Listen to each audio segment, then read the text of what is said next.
welcome to my kitchen. Today I'm going to show you how to make cauliflower rice in your Deluxe Cooking Blender. Cauliflower rice, there's a bunch of different ways you can do it. You can do it with a food processor, you can manually do it with some of the other tools that we carry like the Rapid Prep mandolin or some other things. But I find the best way to do it is in the Deluxe Cooking Blender. So I'm going to spin you guys around real quick and let you guys watch me wash things. So this little tool that's in here, I'm recording this April 2021, and this is our salad bowl, which I absolutely love. And it's on the outlet right now, so definitely check that out in the link. So I'm going to give this a nice little wash down. You can use a veggie wash too if you prefer. Everybody has their own preference. I'm going to spin you guys right back around there. We're just going to use a knife to remove the leaves. And I'm sure there's a use for the leaves too, which I think I might actually look up, and I will do another video about that. So we're just going to do this, peel the leaves off, and then I'm going to give it a nice little chop right here to get that off. And then we're just going to chunk it into some florets. And since we're just going to rice it, you can kind of hack it to death if you want to. So you don't have to make it super perfect or anything like that. And then what we're going to do is we're just going to actually toss all of this in the Deluxe Cooking Blender.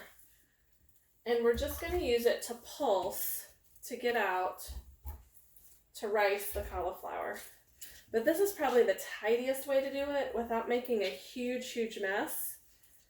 We'll toss that in there. Now we have to add some water. Get a measuring cup.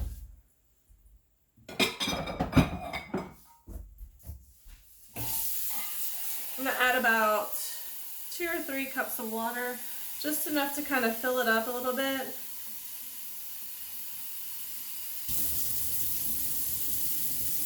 Ooh, poured a little too fast. Maybe another.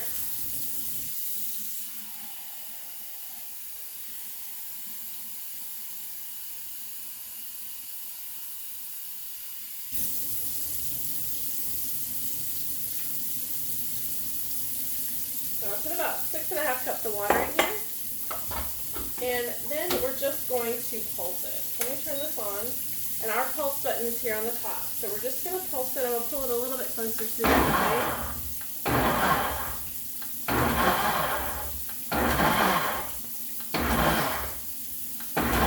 So pulse it a few times until it looks like rice around there. Now,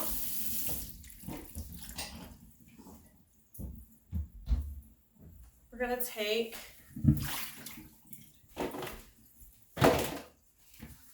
our bag. I'm going to move you guys over to the sink again. Isn't it nice that y'all travel with me? It's so wonderful. So I'm going to put this right over here. And just like all of us, we always have stuff on our counter. I try to clean it all up and it just happens again. It's fine. Okay.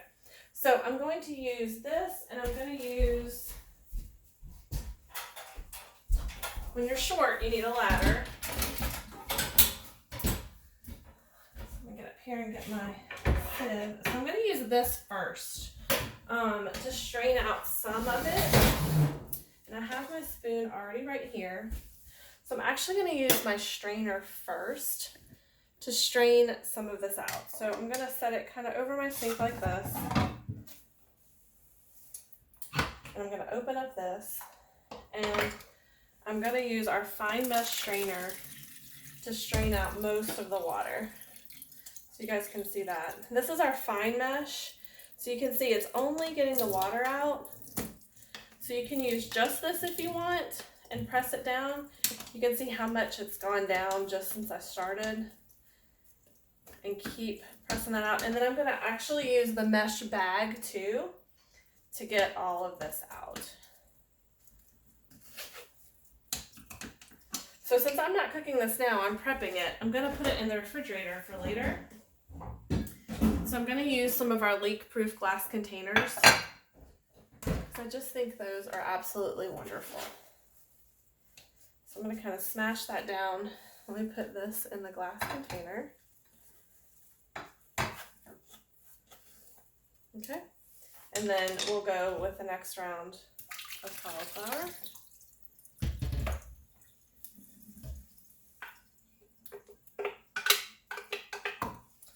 And press it all down, get all the water out.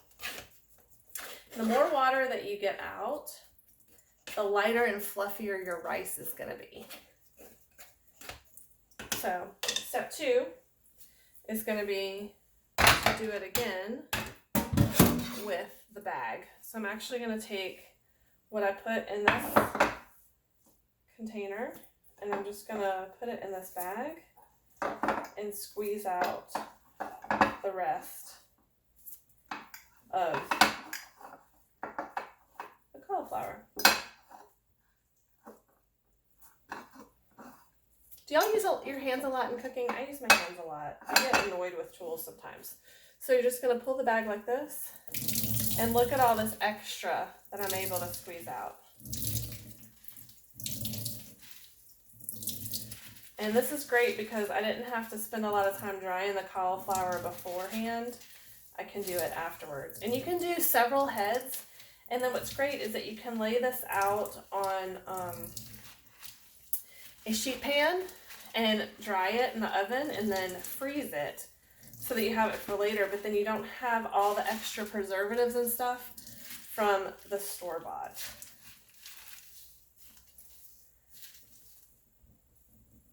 You can also store it in the refrigerator and it'll dry out too. So, and get all that water out. Isn't amazing? Super great. Okay. So then I'm just going to pour my cauliflower rice back in here. And now this is ready for cooking, for cauliflower rice or an alternative couscous or something like that for my dinner. My son wanted chicken and pasta tonight, so I'll have chicken and cauliflower rice and broccoli. So if you don't follow me, go ahead and hit subscribe so that you can get notifications when I add new videos. I'm adding new videos usually at least a couple of times a week with just simple how-tos and fun cooking tips, but that is my cooking tip for today. And I'm going to look up and see how to do the leaves and show you guys how to do that too. See you next time.